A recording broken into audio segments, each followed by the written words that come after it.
Buenas tardes, ahora sí tardes. Vamos a continuar los trabajos de este seminario internacional en esta tercer mesa. Les recuerdo a los ponentes que tenemos 15 minutos para su ponencia. Traemos el tiempo encima, el tiempo que se llevó Alejandro además. Pero vamos a tratar de que esta mesa salga y bueno, doy paso a la presentación de los ponentes. Por principio de cuentas, vamos a escuchar a Humberto Morales Moreno. Él es licenciado en Historia y maestro en Historia Económica por la Universidad Autónoma Metropolitana, Unidad de Iztapalapa, y licenciado en Derecho por el Instituto Universitario de Puebla. Doctor en Historia por la Universidad de París I, miembro del Sistema Nacional de Investigadores Nivel 1, autor de 11 libros, 2 en coautoría y 5 en coordinación. Es miembro del Padrón Nacional PROMEP de Profesores con Perfil Deseable, ganador del Premio Salvador Azuela del INER, investigador honorario de la Escuela Libre de Derecho, ha recibido la distinción como mejor profesor de la licenciatura en Economía de la Universidad Iberoamericana en Puebla y el Premio de Investigación de Profesor de Asignatura de la Universidad Iberoamericana en Puebla. Adelante, Humberto. Bueno, muchas gracias. Y quiero agradecerle a Óscar Cruz, amigo y colega, por su invitación muy gentil para estar aquí con todos ustedes en el marco de este encuentro México-Francia de Historia del Derecho. Al mismo tiempo, me reconforta mucho ver que por parte del Instituto de Investigaciones Jurídicas de la UNAM se firma un convenio con colegas franceses, que ya era tiempo que hacía falta que el diálogo de la historia del derecho en México fuera más allá de los tradicionales intercambios en el mundo ibérico y de que también incorporáramos una vieja tradición del derecho mexicano, que es sin duda alguna la ventana francesa. Me voy a disculpar por mis colegas franceses, pero voy a hablar en castellano, pues estoy en México, pero espero ser claro para los que entienden el castellano y si no, el servicio de traducción, pero no duden en hacer preguntas en francés si es que así lo desean. En primer lugar, quiero decirles, bueno, es cierto que pertenezco a la Asociación Mexicana de Historia Económica, pero en realidad mi presencia aquí obedece más a mi representación como secretario académico del Instituto Latinoamericano de Historia del Derecho, que tiene su sede en Santiago de Chile, y cuya Secretaría Académica está ahora en la Universidad Autónoma de Puebla bajo mi coordinación, institución a la que también represento en este acto. Voy a hablar muy rápidamente por el tiempo de estos orígenes ideológicos del llamado constitucionalismo social mexicano, que como ustedes saben se inaugura con mucha fuerza a partir del Constituyente de Querétaro de 1917. Como ustedes saben, la Suprema Corte de Justicia mexicana editó una gran cantidad de volúmenes conmemorativos a este centenario de la Constitución del 17. Producto de esos volúmenes, el último en la parte histórica es el de su servidor. Yo voy a dejar un ejemplar para los amigos del Centro de Estudios de Historia Judicial de Lille, para que se lo lleven, y también dejaré un ejemplar para los colegas del Instituto de Investigaciones Jurídicas de la UNAM, que se llama Pastor Rouet, que por cierto era descendiente de franceses, tampoco hay coincidencias aquí, y su influencia en el constitucionalismo social mexicano, del cual yo voy a dar una versión muy rápida, basada solamente en dos ejes que me parecen fundamentales para la discusión. El primer eje es el que se refiere a los orígenes del derecho social en relación con el derecho al trabajo y el nacimiento de la materia laboral en el derecho constitucional mexicano. Y en segundo lugar voy a hablar del controvertido conflicto de la teoría social del Estado revolucionario mexicano en cuanto a la propiedad privada de la tierra, que son dos ejes fundamentales donde se construye la doctrina del constitucionalismo social revolucionario de 1917. En cuanto a la primera idea, hay que decir que Pastor Rouet, que era ingeniero, no era abogado, y que tenía una enorme experiencia como ingeniero agrónomo y también como topógrafo, y que además colaboró desde muy joven en proyectos de partición de latifundios y repartos agrarios entre el periodo 1905-1913, es decir, el periodo anterior a la Revolución de 1910, pero que ya venía con la experiencia de la importancia de hacer justicia social en cuanto al reparto agrario en un país como México, que por la larga tradición virreinal, los derechos de propiedad agraria habían quedado confundidos a lo largo del siglo XIX, cuando se promulgó la Constitución Liberal de 1857, en la cual prácticamente se inauguraba los derechos individuales, ¿no?, los derechos del hombre y del ciudadano, la influencia del modelo de la Revolución Francesa de alguna manera, pero también una especie de hibridación de derechos individuales, de garantías individuales, tanto de la tradición del liberalismo español gaditano de 1812 como de la influencia del modelo constitucional americano de los Estados Unidos, donde se privilegiaba ya la importancia de las garantías individuales.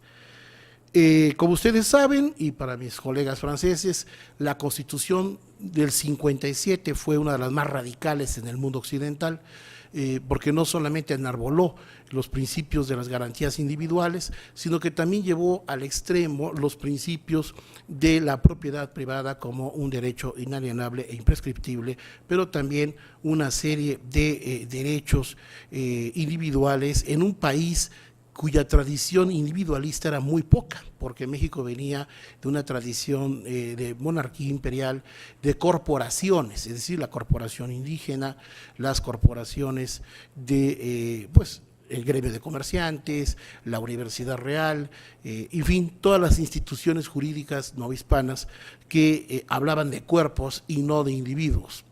Las comunidades indígenas mexicanas en el siglo XIX se seguían manejando bajo principios jurídicos comunitarios de derechos colectivos, no solamente de tradición prehispánica, sino también sancionados por el propio derecho indiano en los 300 años que duró la dominación española en el territorio de lo que hoy es México.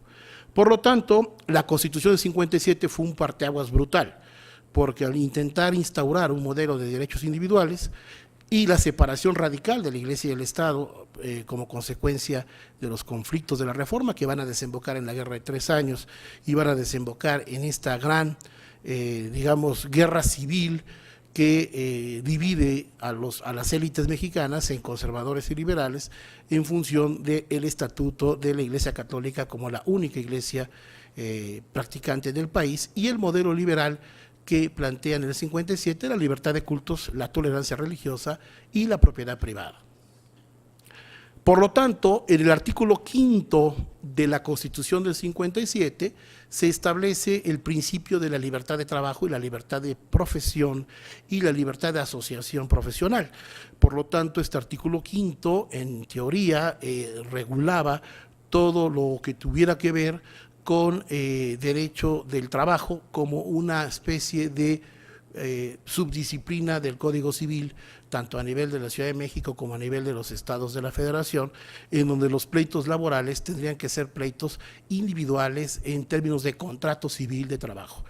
Por lo tanto, no existía esta lógica de una protección de derechos de comunidad o derechos de pueblos o derechos de trabajadores que trabajaban ya en las primeras fábricas de un país que se estaba industrializando de manera importante en la segunda mitad del siglo XIX, y en donde la materia del trabajo asalariado no existía como un estatuto especial, sino simplemente como un contrato civil de trabajo en la lógica del artículo 5 de la Constitución del 57. Y esto va a ser precisamente el punto nodal de discusión doctrinal que se va a dar cuando se promulga la Constitución del Estado Revolucionario en 1917, cuando Carranza, que se convierte en el jefe del ejército constitucionalista y triunfador de esta revolución, pues le encarga a sus allegados, y entre ellos al ingeniero Pastor Hue, la importancia de discutir si dentro de las reformas a la Constitución del 57, porque originalmente no se pensaba crear una nueva Constitución,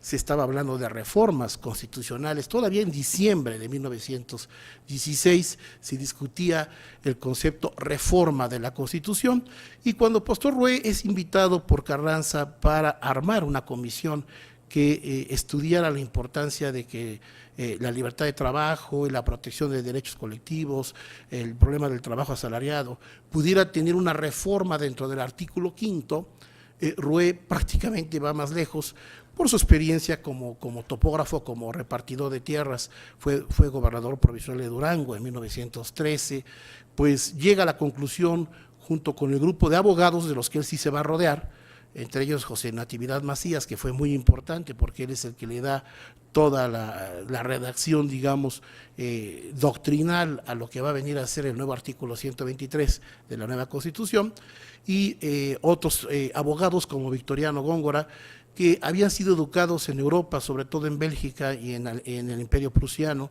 y que conocían muy bien la tradición de la cuestión social europea y también de la influencia de la Rerum Novarum en cuanto al estatuto de la protección de los trabajadores, de los pobres, de los asalariados.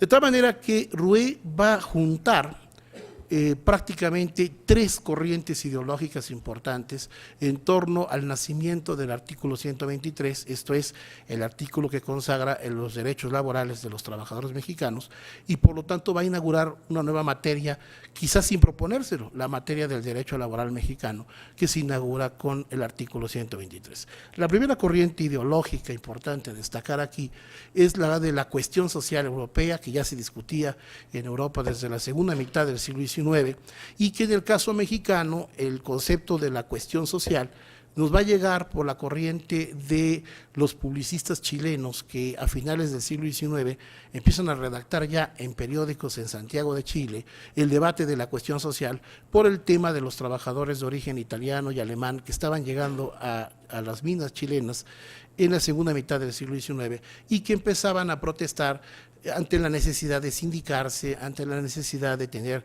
derechos laborales que sus ancestros habían conquistado en la Europa continental. De tal manera que Chile va a ser el primer país de América Latina que va a empezar a discutir el tema de la cuestión social y de la necesidad de un derecho de protección de los trabajadores y de los asalariados.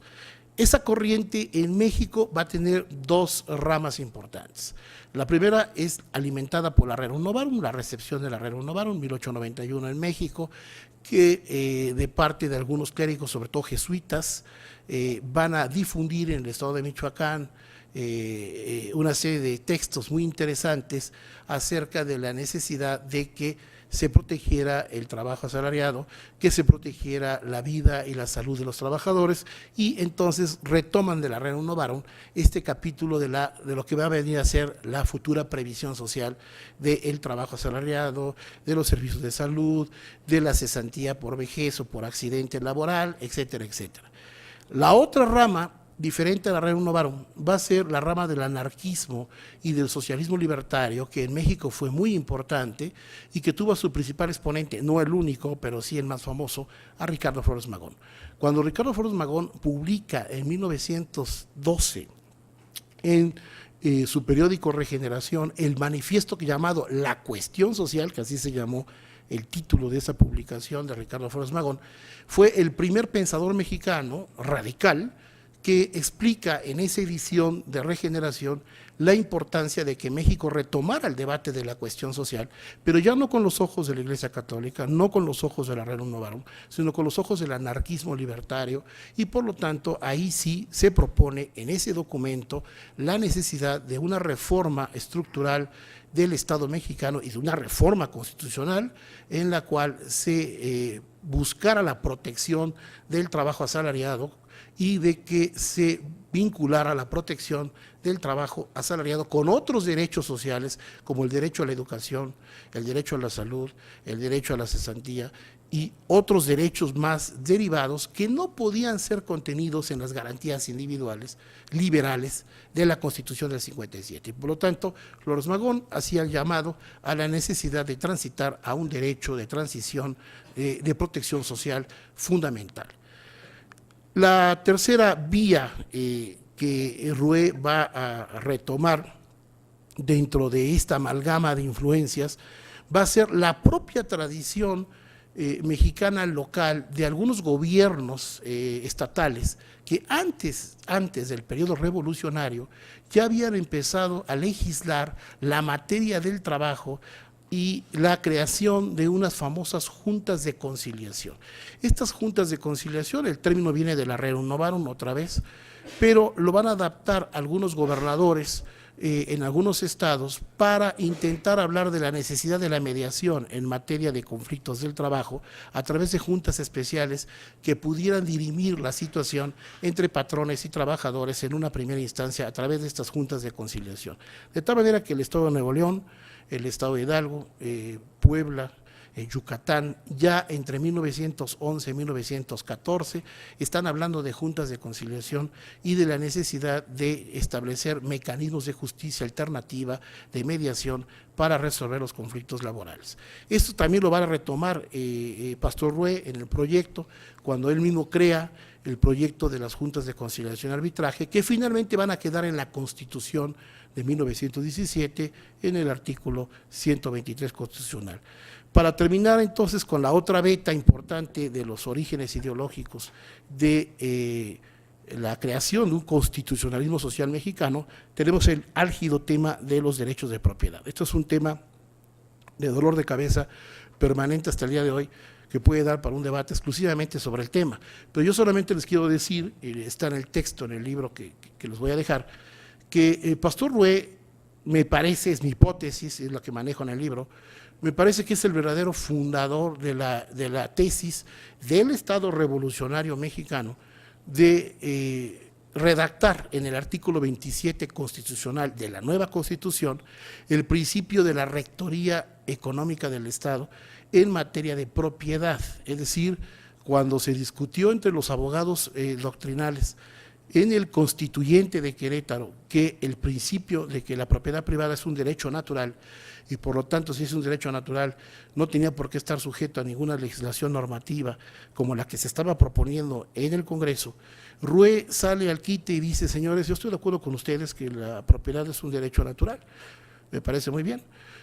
Pero en este país, que durante 300 años de dominación española, la propiedad privada de los indios nunca fue respetada, o fue conculcada, o fue confiscada, o fue robada, y después en el siglo XIX esto dio motivo a latifundios y dio motivo a acaparamiento de tierras, y por lo tanto nunca se pudo respetar el principio de esta propiedad privada inviolable, ¿no?, imprescriptible. Entonces, señores, tenemos que pasar a un estado social en el cual la propiedad se convierte ahora en propiedad de la nación. El Estado es el propietario de toda la tierra y por lo tanto el Estado tiene que imponer la modalidad de la propiedad privada y dice Rue, esto es una necesidad histórica de un pueblo que reclama justicia. Estoy de acuerdo que doctrinalmente no debería de estar en la Constitución, tienen razón. Estoy de acuerdo que la propiedad privada es un sagrado derecho inmortal que viene del liberalismo francés y del liberalismo americano, que es anterior al francés, por cierto, pero en México no podemos seguir así, porque por eso tenemos tanta injusticia y por esa razón debemos de crear una doctrina del control estatal de la propiedad. Entonces, de ahí surge la redacción, que todavía está vigente en el artículo 27 constitucional, de que la propiedad originaria de la tierra es de la nación y el Estado impone las modalidades de la propiedad privada.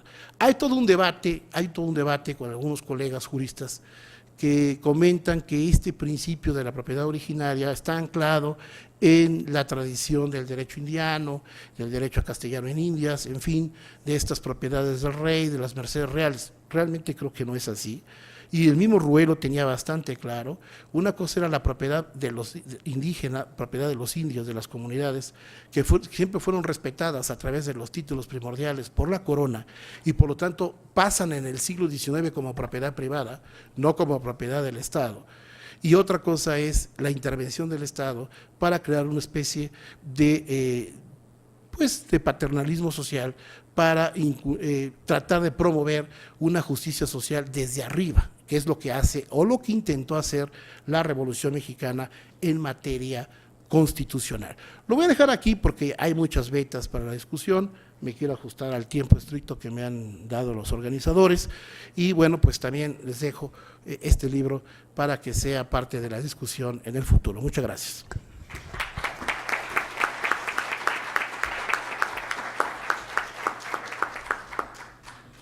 Muchas gracias, Humberto.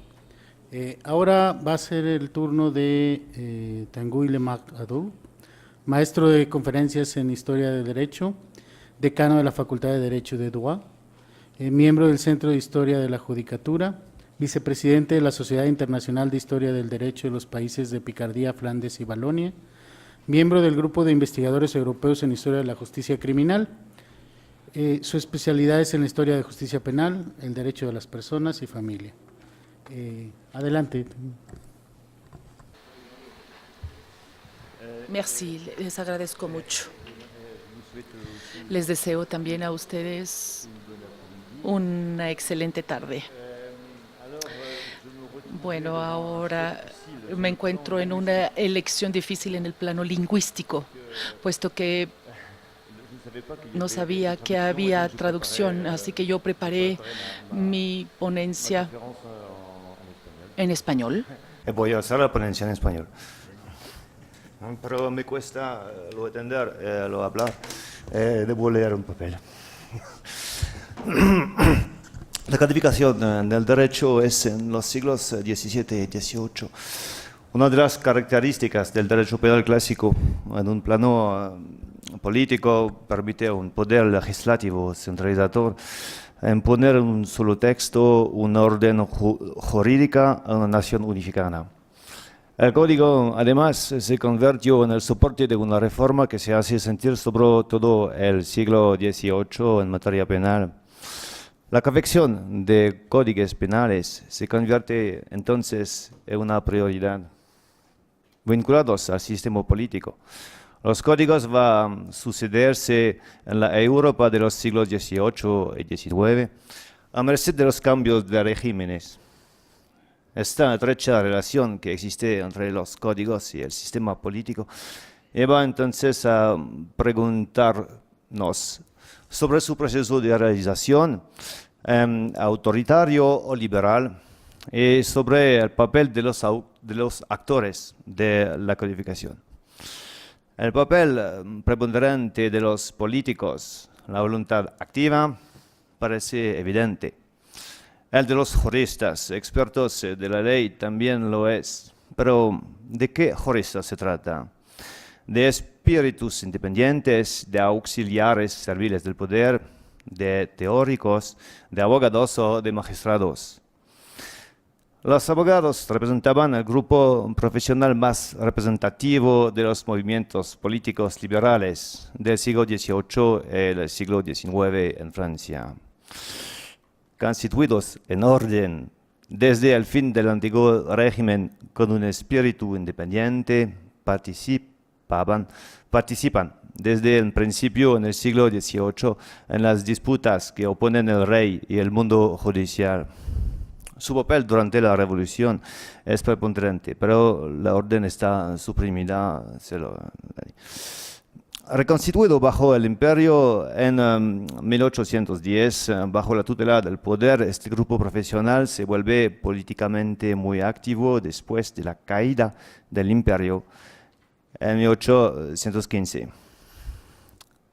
Por el legado político, los abogados hacen la opinión pública, participan en la revolución de 1830, luego en la de 1848. Durante el siglo, los abogados están en política. Son redactores e inspiradores de la ley y más precisamente de las códigos. Los abogados están en competencia con otros juristas, los jueces y los teóricos, los profesores de derecho. Los magistrados también estuvieron constituidos en cuerpo bajo el antiguo régimen, son una élite independiente capaz de resistir a la realeza. Ellos también se encuentran un gran número en las asambleas revolucionarias. Con imperio, su estatus social es restaurado, pero nombrados por el poder. son auxiliares fácilmente destituidos en cada cambio de régimen. Los profesores de derecho teóricos tradicionales de la materia desaparecen durante la Revolución y solo volverán a tener cierta importancia en el curso del siglo XIX. El estudio presente se propone entonces examinar primero la parte de cada grupo en la elaboración de los códigos, en segundo lugar, la relación que puede existir entre estos actores de la codificación, su elaboración política, liberal o autoritaria, y por fin, su contenido más o menos represivo. Se concentra sobre los códigos de espacio francófono del siglo XIX.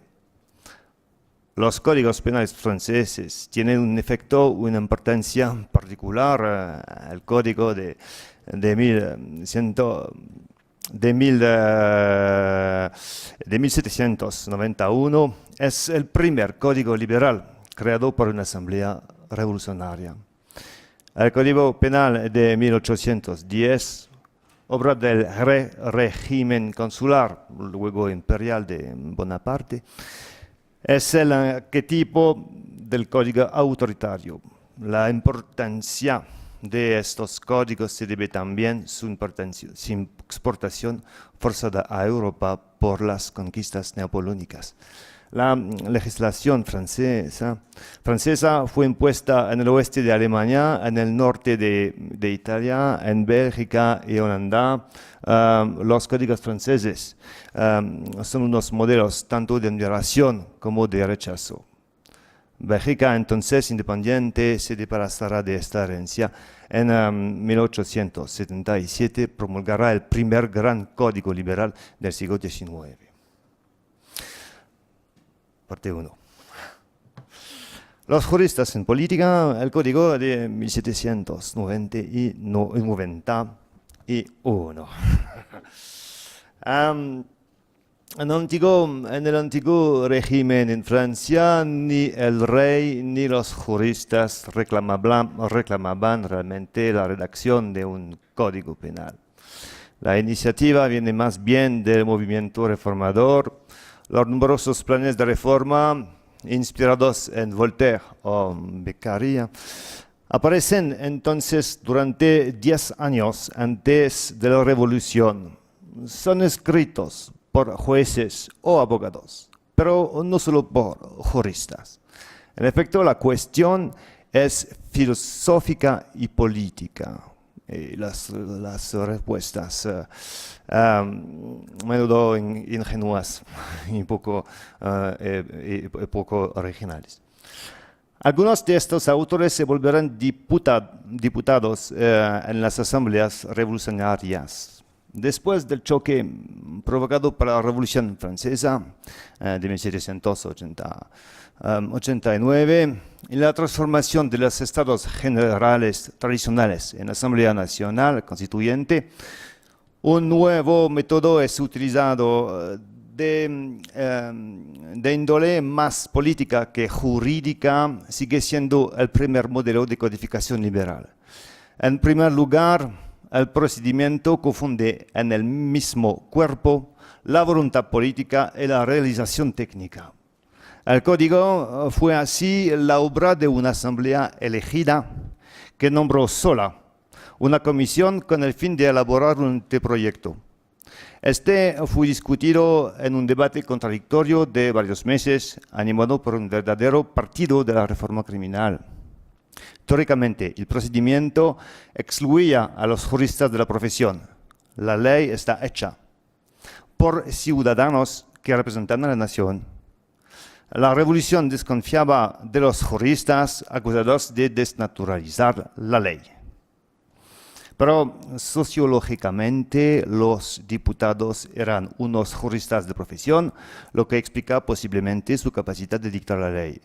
La comisión encargada de redactar las leyes penales estaba dominada por los magistrados liberales y por abogados.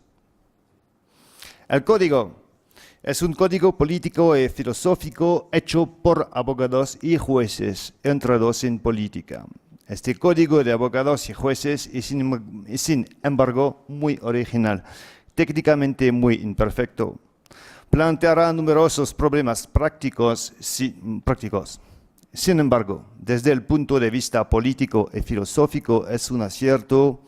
Enmendado por la Asamblea, el código sigue siendo una gran novedad. Parte 2. Los jueces al servicio del poder. Después de 1800, el régimen consular e imperial experimenta un procedimiento muy diferente. Distingue la voluntad política de la realización técnica del código y se contenta con una aprobación simple de los representantes de la nación. Un anteproyecto fue redactado en 1801 por una comisión limitada de juristas. Los tribunales fueron consultados, pero no se profundizaron las discusiones en el Consejo de Estado. Tampoco hubo verdaderas intervenciones políticas. La adopción del Código Penal el 20 de noviembre de 1810 se hizo sin discusión. La primera característica de este procedimiento napoleónico es volver a una distinción entre la voluntad política y la realización de los juristas, encargados de poner en ejecución esta voluntad absolutista. Los juristas, enrolados por los cónsules, son altos magistrados, captados por el poder. La comisión encargada del anteproyecto se componía de 5 miembros. Estos hombres eran unos prácticos más que teóricos. Todos abogados bajo el antiguo régimen, ocupaban altos cargos judiciales desde el principio de la Revolución. Ya no pertenecía al mundo de los abogados liberales, Hombres de experiencia, estos redactores eran personas mayores y sobre todo desencantadas. Target, ponente del proyecto, es el más teórico de los miembros de la comisión, revolucionario optimista, redactor de la Declaración de los Derechos Humanos de 1789.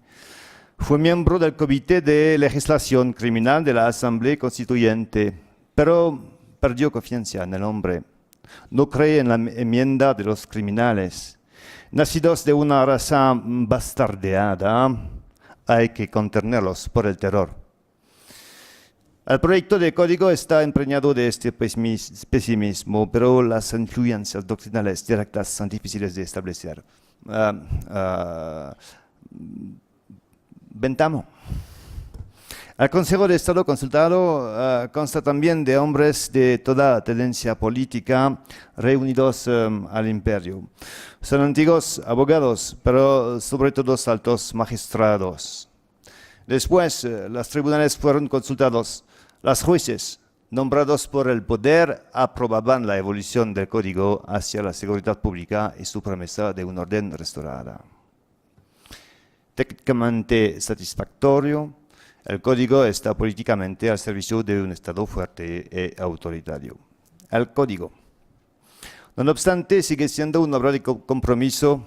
La consulta fue ancha, hasta incluyó a miembros de los departamentos reunidos belgas, alemanes o italianos. Pero el poder buscó y obtuvo una adhesión más técnica que política. Buscaba la aprobación de los que tenían que aplicar el nuevo código. Las opiniones no fueron serviles. El código definitivo es mucho menos severo y excesivo que el proyecto de origen.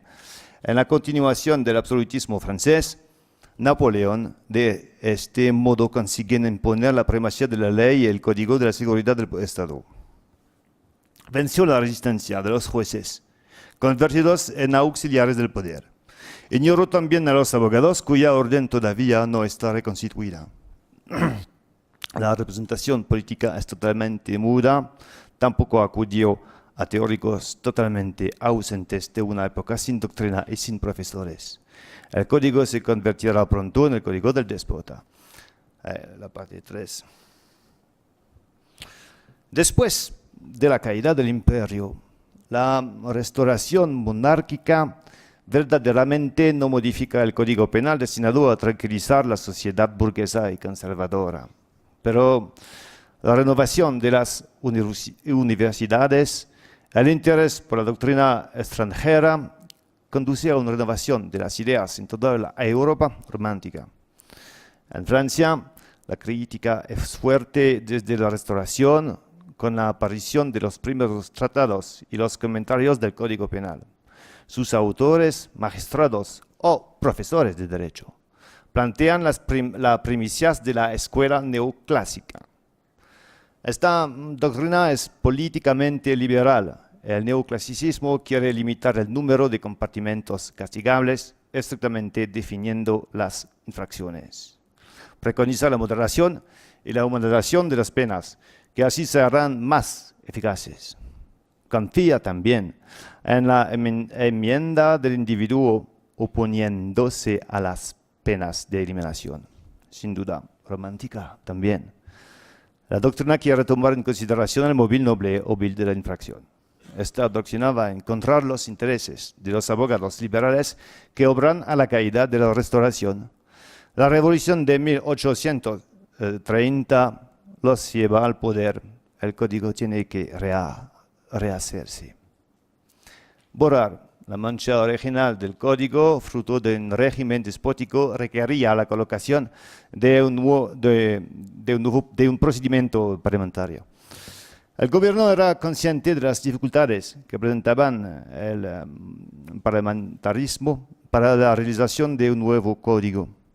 El gobierno entonces se contentó con una simple revisión. Un proyecto fue propuesto a la Cámara de los Diputados. El proceso de examen de la ley estuvo en manos de los abogados liberales convertidos en diputados. Pero para que el proyecto se llevara a cabo, las cámaras evitaban las cuestiones difíciles. La alianza de los prácticos y de los políticos encarnada para los abogados políticos fracasaba a hacer un nuevo código y se contentaba con reformar el código. Resultó un sentimiento de frustración de los representantes de la nueva doctrina penal muy crítica con la debilidad de la reforma. La reforma de 1832 fue, sin embargo, importante. Suprimía los aspectos más arcaicos de la penalidad, sobre todo daba al juez la capacidad de pronunciar las circunstancias atenuantes. Ninguno de los regímenes que seguirán conseguirá hacer una reforma de tal amplitud.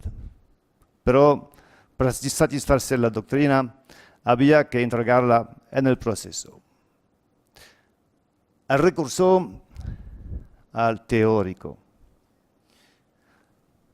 El recurso al teórico es lo que hará el régimen belga independiente desde 1830. La Bélgica había heredado el Código Penal francés, pero la redacción de un Código Nacional y Liberal era una prioridad política. Después de un fracaso en 1834, el gobierno confió en 1847 a una comisión compuesta de magistrados y también de profesores de derecho la tarea de confeccionar un código realmente liberal. El profesor de Derecho Penal Haus, es un alemán, muy crítico con respecto al código francés, fue el verdadero artífice del nuevo código.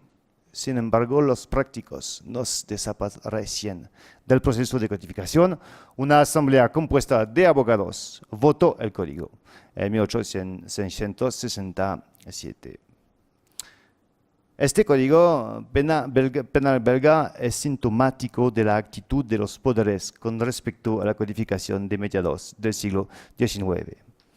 La doctrina penal había conseguido crear una comunidad internacional, haciendo indispensables la presencia de los profesores de derecho. Al final, ¿qué papel desempeñó cada grupo de juristas en la codificación clásica? Dominan los magistrados, allegados al poder, encargados de aplicar la ley. Se acude a ellos por su aprobación a la línea política gubernamental, sí. Al contrario, los abogados son motores de cambio más activos en las asambleas parlamentarias que en las comisiones de redacción de los códigos. Por fin. Los profesores de derecho son llamados como fianza científica por los gobiernos a los que le cuesta reformar. Abogados y profesores también están vinculados a las reformas liberales, pero los grupos profesionales no son cerrados. Los abogados aliados al poder se convierten en magistrados y los magistrados caídos vuelven a ser abogados. Los profesores de derecho son a veces diputados o prácticos, pero la principal característica de las codificaciones del siglo XIX es el compromiso. Las revoluciones penales anunciadas no cambian por completo la represión. Son los juristas los que han hecho y aprobado los códigos. Los juristas así están de acuerdo con lo esencial, la primacía de la ley, a las finales del siglo. La llegada de los sociólogos perturbará el mundillo de los juristas. Gracias.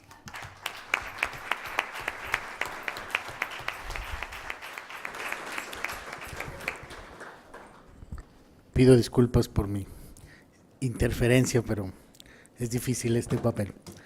Bueno, vamos ahora a darle la palabra a Rafael Estrada Michel, quien es doctor en Derecho por la Universidad de Salamanca, director del posgrado en Derecho de la Universidad Panamericana y profesor de Historia del Derecho en el ITAM, miembro del ESNI nivel 2. Muchas gracias, Luis René. Después de esta mesa realmente magnífica, yo con mucho gusto cedería el tiempo para que nos siguiera contando el profesor Lemarche Adou esta historia fascinante. Me parece que no se puede, desgraciadamente. Justo la dejó en 1867 en Bélgica, cuando México tenía una emperatriz belga, lo cual, abonando a las casualidades, profesora, que hemos hablado hoy, no deja de ser interesante.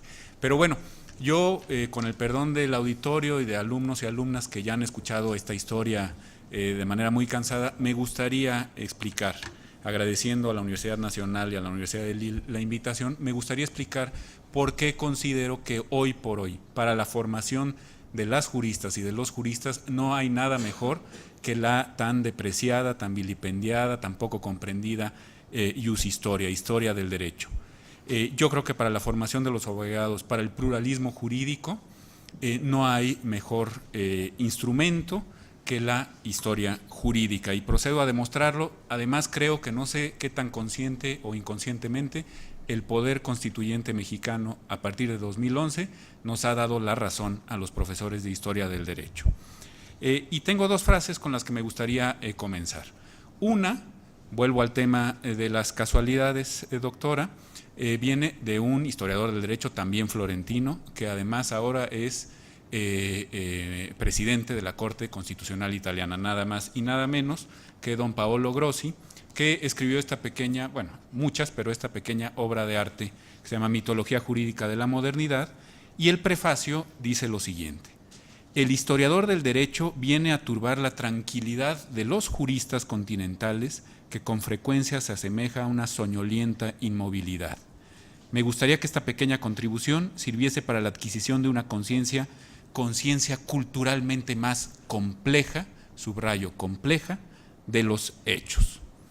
Y la otra frase, para que veamos que el Eclesiastés no se equivocaba y que no hay nada nuevo bajo el sol, la descubrió o la redescubrió un prometedor historiador del derecho que está haciendo su tesis doctoral en este Instituto de Investigaciones Jurídicas, Octavio Martínez Camacho, nada más y nada menos que en la política para corregidores de don Jerónimo Castillo de Bobadilla. Fíjense cómo se dice esto, es prácticamente lo mismo que dice el segundo párrafo del artículo primero constitucional hoy por hoy, nada más que bien escrito. Dice Castillo de Bobadilla: tengan por regla general los jueces en todas las cosas dudosas, así de entendimiento de leyes como doctrina de doctores, seguir la opinión más piadosa, que inclina a absolver o a imponer pena menor, y si hubiese diversas leyes o ley y ordenanza para el castigo de algún delito, juzguen por la más benigna. Juzguen por la más benigna. Bueno, Insisto, tengo para mí que nada prepara mejor para el llamado, el tan llevado y traído nuevo paradigma del artículo primero constitucional mexicano a partir del año 2011 que la historia del derecho, por varias razones. Primero, porque pone en contacto al operador jurídico con una cosa que era hasta hace unos pocos años inédita en las facultades de Derecho, la pluralidad de fuentes jurídicas, el pluralismo de las fuentes. Una constitución tan dada al legicentrismo, tan legolátrica incluso, tan letrística, que desde 1843 en las bases orgánicas había elevado a la categoría prácticamente de derecho fundamental una imposible exacta aplicación de la ley. A partir de la reforma de 2011, que conviene decírselo a los colegas franceses, a partir de la reforma de 2011 se torna una constitución que se abre al pluralismo de las fuentes jurídicas y que pone en consecuencia en entredicho el legicentrismo.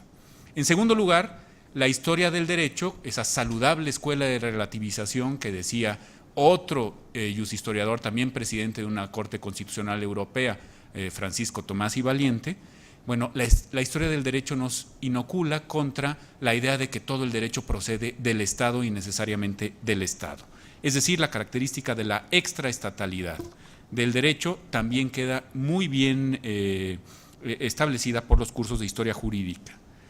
Y la naturaleza aluvional, aglutinante del derecho, la naturaleza que va componiéndose de manera muy compleja de multitud de fuentes, no solo normativas, sino también principialistas y axiológicas. El ejemplo que nos ponía la profesora Brunori de Benvenuto Stracca es clarísimo. Se van acumulando sentencias precedentes, obviamente doctrina, costumbres, ordenanzas también, etcétera, etcétera, etcétera. Y esta acumulación va generando un cuerpo mucho más rico que los finalmente reducidos y reductores códigos a los que estamos acostumbrados por obra y gracia de nuestro siglo XIX y siglo XX. Así es que nos coloca muy, muy cerca de un fenómeno esencialmente jurídico, que es el fenómeno de la complejidad. La historia del derecho inocula también contra la simplificación y contra el reduccionismo. Todo esto lo digo en un foro inmejorable. ¿Por qué? Pues porque, como ustedes saben, en México, en general en América Latina, en Norteamérica, la historia del derecho es vista como algo incómodo en las facultades, y ni se diga con el proceso de Bolonia, que hasta donde entiendo ha pretendido reducir los cursos de Jus Historia en la Europa de la Unión. Así es que, decía Gustavo Zagrebelsky, otro Jus historiador, miembro de una corte constitucional, pues gracias a la historia del derecho hacemos la distinción fundamental en todo Estado constitucional y democrático de derecho entre derechos y leyes, cosa pues que debería ser obvia, pero que no lo fue. Desde luego no lo fue para quienes estudiamos derecho en los años 80 y 90 del siglo pasado.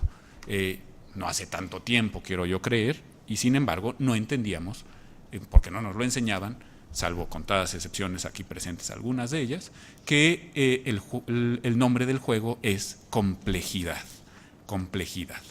A la crítica de la legislación antijurídica, es decir, a la crítica de la legislación injusta, asistemática, que debe ser expulsada del ordenamiento, contribuye también la Jus Historia, desde luego. Y, como ya he dicho, al combate al integrismo legolátrico. ¿Qué entendemos por esto de legolatría o qué entendemos con Grossi por estas actitudes legolátricas? Bueno, son peticiones de principio, en el fondo son falacias, se adornan con falacias idealistas, pero no dejan de serlo, que pretenden que toda operación jurídica puede y debe reducirse, esto lo aprendíamos y lo seguimos aprendiendo en las facultades de Derecho, a una aplicación automática, robotizada, de una norma jerárquicamente superior, siempre por encima de las normas que supuestamente están en la base de la pirámide, y muy especialmente con una justicia que fácilmente se disuelve en una vaga, indefinible idea de legalidad, que, como ya vimos entre nosotros y como explicó muy bien don Emilio Rabasa hace ya más de 100 años, asume las características de una exacta aplicación de la ley, como si esto fuera posible. Así es que se trata la historia del derecho de recuperar dualmente, por un lado, la idea de humanidad y sociabilidad del derecho, y por otro la idea del contexto en el que se desarrolla la operación jurídica. Y no, como ha sucedido durante tantísimas décadas, a un lado y a otro del Atlántico, reducir la historia del derecho al carácter de mero antecedente del progreso que nos llevó ineluctablemente a la Constitución del 17 o al Código Napoleón o al Código de 1928.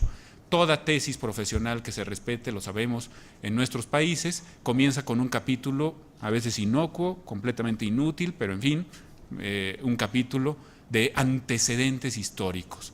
Generalmente se remonta hasta la Carta Magna y luego da, sin solución de continuidad, un brinco al artículo 14 constitucional, quién sabe cómo, como si no hubiera 800 años entre uno y otro, pero en fin, más allá de estos saltos cuánticos, lo interesante es ver cómo la historia pareciera nada más un mero antecedente sin ningún impacto sobre la operación jurídica. Hay que esperar el cese del exilio al que se condenó a la historia y al derecho en los programas educativos de nuestra juventud. No es un simple conocimiento técnico en ninguno de los dos casos, pero tampoco es nada más teoría y mucho menos teoría del derecho. Bueno, voy a la reforma estructural donde las haya de 2011 para demostrar mi punto, a ver si ustedes están de acuerdo. Más allá de lo obvio, que es que el primer párrafo del artículo primero constitucional a partir de 2011 abandonó la idea hobbesiana. Por cierto, Hobbes también distinguía entre el lex y jus, y como Bodino en su momento, pero es otra historia.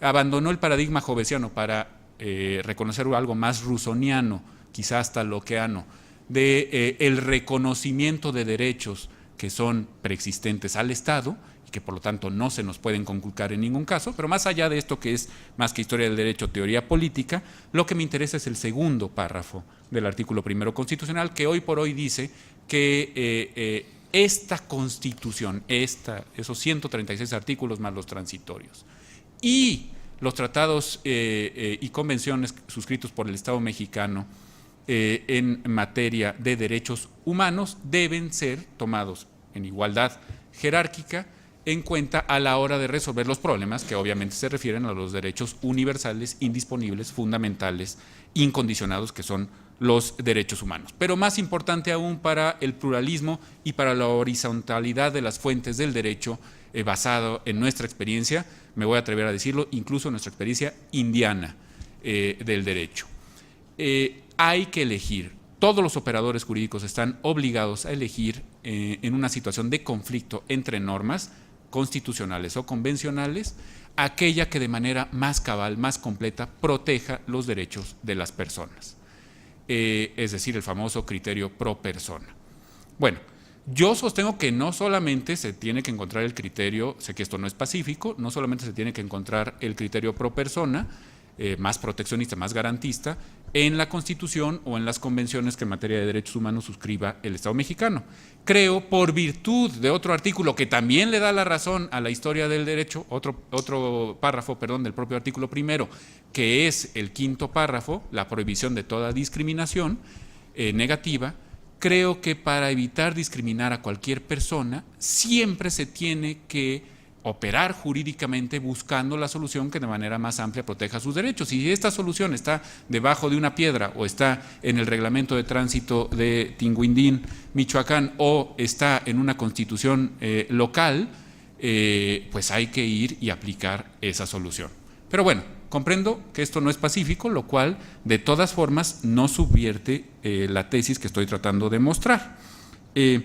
La visión tópica o problemática del derecho, ha dicho Jaime del Arenal, recientemente nombrado embajador del Estado mexicano ante la Santa Sede, un historiador del derecho también, en su historia mínima del derecho en Occidente, la visión tópica o problemática del derecho no solo hizo posible la coexistencia de diversas fuentes del derecho, sino que obligó a su utilización a efecto de encontrar en su variedad la o las fuentes más óptimas para resolver en justicia un problema en particular.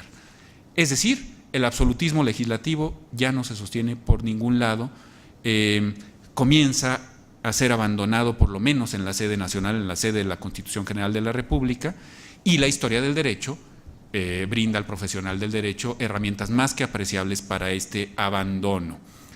Por ejemplo, la interpretación conforme a los principios, segundo párrafo del artículo 1 constitucional, otra vez, en que se fundamenta ahora, entre otras cosas, algo tan basificante como el proceso penal, profesor mexicano, artículo 20 de la Constitución, que habla de los principios que rigen el encauzamiento penal en nuestro país.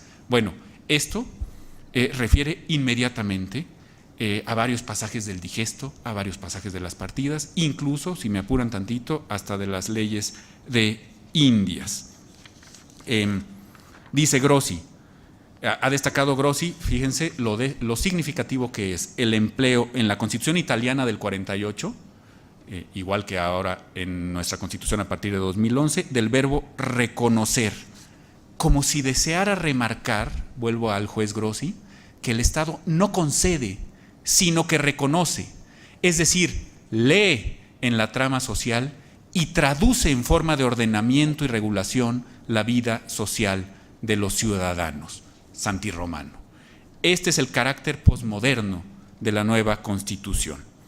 Nunca mejor dicho, el sistema de fuentes mexicanos, por el segundo párrafo del artículo 1, se pone de cabeza, creo yo, al orden constitucional mexicano, que antes estaba atado a una rígida legalidad nacional soberanista, lo integran ahora esta Constitución, los tratados y convenciones signados por México en materia de derechos humanos, lo que los españoles llamarían los estatutos de autonomía, que son nuestras constituciones de los estados, y la legislación, creo yo, que se refiera en cualquier orden a los derechos universales, indisponibles, fundamentales, incondicionados.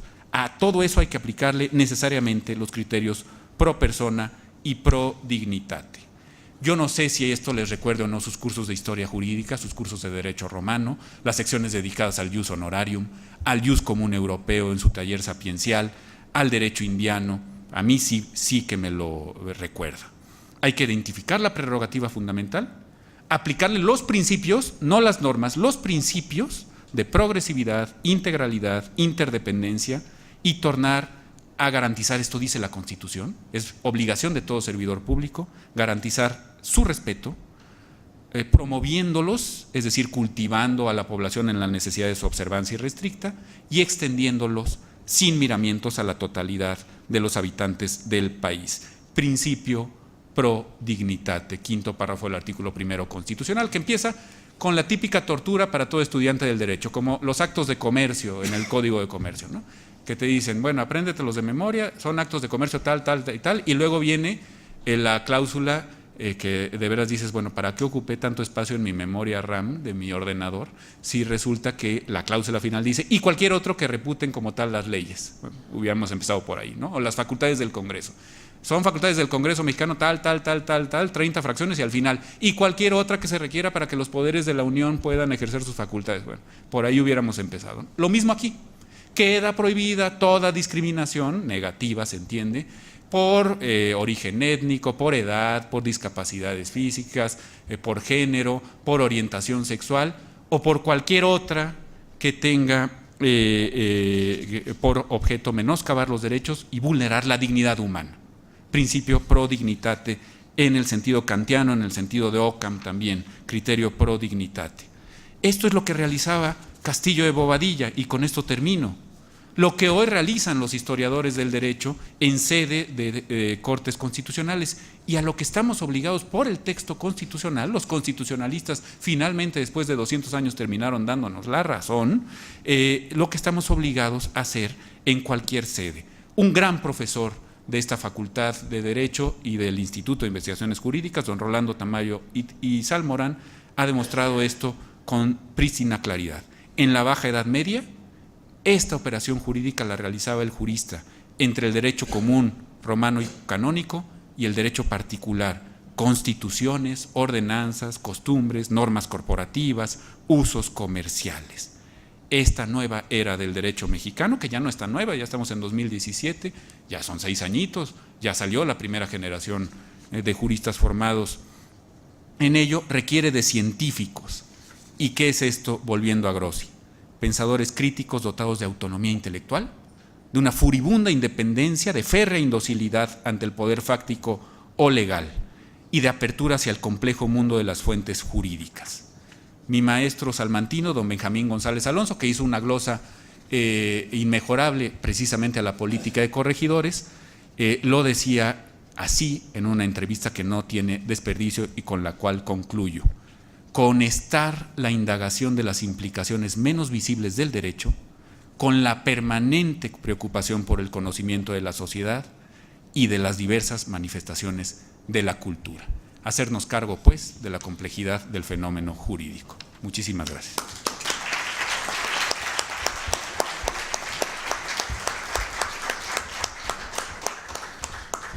Tenemos espacio para 2 preguntas concretas. Alejandro, sí hay uno. ¿Nadie más? Y acá. Entonces, Alejandro y la señorita. Yo solo le diría a Humberto introducir un matiz en lo que estás diciendo, sobre todo respecto de del debate en el Congreso de Querétaro alrededor de lo que luego fue el artículo 123. La realidad es que lo que yo observo en el diario de debates es muy poco del asunto de la Rerum Novarum, aunque ciertamente estaba presente, porque Victorino Góngora, bueno, en fin, todos lo sabemos muy bien. Relativamente poco sobre el asunto del socialismo y del anarquismo de Flores Magón. Y lo que sí observo es mucha eugenesia, Lo que hubo ahí fue mucha eugenesia. Cuando se presenta el primer dictamen de la primera comisión sobre lo que iba a ser el artículo 4, que luego fue el 123, las razones que Mújica está dando y que Mújica está defendiendo durante todo el Congreso alrededor de las reformas laborales, la jornada de 8 horas de trabajo, el descanso hebdomadario, en fin, es que se degrada la raza. Cuando yo vi eso me puse a buscar cuántas veces usaban la palabra raza en el diario de debates, casi 600 veces. En cambio, la palabra latifundio, latifundismo, es decir, la radical latifund, no aparece ni 100. Ni 100. El asunto es como reivindicación y muy poco, muy poco. Y en materia laboral incluso discuten si la jornada máxima de trabajo tiene que ser 8 horas máximo, porque si no la gente se degrada. Entonces, el asunto de la eugenesia yo creo que está muy presente y habría que subrayarlo, ¿no? En fin, nada más es un matiz a lo que tú dices. Muy buenas tardes al doctor Rafael Estrada. Nos dejó muy claro lo que es el principio pro persona. No está prendido. El principio pro persona, en este caso. En su experiencia, la aplicación de ese principio a los controles de convencionalidad de que nos habla la Corte, ¿qué nos podría decir usted? Bueno, es que yo creo que no están desvinculados, precisamente por la complejidad del razonamiento y de la argumentación que se requiere, ¿no? Su pregunta es estupenda por eso. Decimos interpretación conforme y principio pro persona como si fueran 2 cosas distintas. Y luego le queremos aplicar lo que un gran profesor de esta universidad, en sede de Corte Interamericana de Derechos Humanos, don Sergio García Ramírez, acuñó, el control de convencionalidad que usted dice. A mí me da la impresión que son 2 caras de la misma moneda. Se trata de interpretar conforme al criterio pro persona, y esto implica necesariamente realizar no solo una labor de control constitucional, lo cual es obvio y existía, y control de la legalidad desde luego, sino también de control de que los principios y valores convencionales se cumplan en la operación jurídica concreta. Como usted puede ver, y sabe mucho mejor que yo, esto implica un conocimiento integral, complejo, donde los haya, del fenómeno jurídico, y una técnica jurídica muy, muy depurada. Es, casi le diría yo, el rescate de la antiquísima cultura jurídica perdida entre nosotros por espacio de casi 200 años. Gracias, pasamos a la siguiente mesa. Yo voy a nada más perdón, comentarte algo de lo que decías. Mira, la tradición eugenésica mexicana yo que dominó hasta la Segunda Guerra Mundial. Es un tema poco estudiado en México. Está muy bien estudiado para América del Sur, pero muy poco para México. Pero debo decirte que esa tradición eugenésica que efectivamente sí se nota en el debate del constituyente, no solamente en la materia laboral. Yo lo que quería resaltar es que en el caso concreto de cómo Rue armó la comisión, porque finalmente la tuvo que armar, sí estuvo muy presente esta idea, esta discusión de lo que significaba el trabajo asalariado con respecto al capital. Hay claras alusiones al concepto y por qué se justificaba una materia laboral distinta a la de libertad de profesión del constituyente anterior. Y por eso le meten estas influencias que sí vienen en la Rerum Novarum, algunas, que es Victorio Góngora el que introduce esa idea, estudió en Bélgica, y por otro lado el magonismo que ya planteaba desde 1906 el tema de la jornada laboral, con un contenido eugenésico también en los magonistas, ¿eh? Eso hay que decirlo, eso hay que decirlo, ¿no? Pero digamos, yo quería resaltar un poco el papel de Roe como digamos, arquitecto de la comisión, porque él no era abogado, pero sí hizo asesorar de estos abogados. Natividad Macías es fundamental en la redacción de este y otros artículos, que me parecía fundamental. Pero el tema de la eugenesia en América es un tema de gran debate y que en México se ha estudiado poco. Pasamos a la siguiente mesa. Gracias.